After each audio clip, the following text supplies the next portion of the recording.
1st to 6, stopping a teen takeover before it can even happen. Thank you so much for joining us tonight. I'm Jeannie Blaylock. And I'm Anthony Austin. St. Augustine Police says it has canceled a takeover promoted for Thursday, and it plans to have a team by the St. Johns County Pier to prevent things from getting out of hand. Our Zach Wilcox joins us live now from that pier. And Zach, that takeover was advertised by a flyer on social media. Yeah, Jeannie, and St. Augustine Beach Police, they got wind of that flyer. They went ahead and shared it themselves and took the liberty of writing the word canceled across that flyer because it wasn't permitted.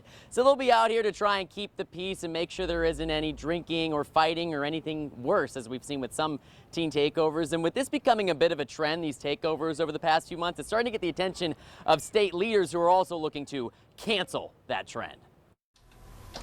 Obviously, once we got wind of that, we started making some plans. St. Augustine Beach Assistant Police Chief T.G. Harrell is glad his department got a tip about a possible takeover at the St. Johns County Pier so they could plan ahead. It is not permitted. They never asked to be permitted. Obviously, if it had been permitted, we would have been in a position to allocate resources where needed. So we just preemptively canceled it because we're not going to put up with that.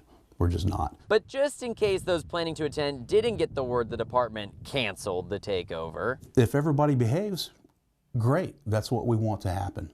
Start causing problems and we're going to take the appropriate action. Harrell isn't the only one thinking about how to police teen takeovers. After a takeover in Clearwater Beach ended with a teen shot, Florida Attorney General James Uthmeier weighed in on social media, saying the issue has his attention. Uthmeier's focus is on the organizers, saying statewide prosecutors are developing a plan to investigate the people responsible for takeovers. Well, it's a good thing that the Attorney General has taken notice. There's already mechanisms in place that would allow us to enforce these rules, disturbing the peace, public intoxication. Harrell says it's hard to determine from the flyer just how many teens were planning to head to the pier Thursday. So St. Augustine Beach Police will have plenty of units there just in case. And he's looking for a little help from parents. Talk to your kids, tell them if they come to the beach, behave themselves, and our interactions will be wonderful.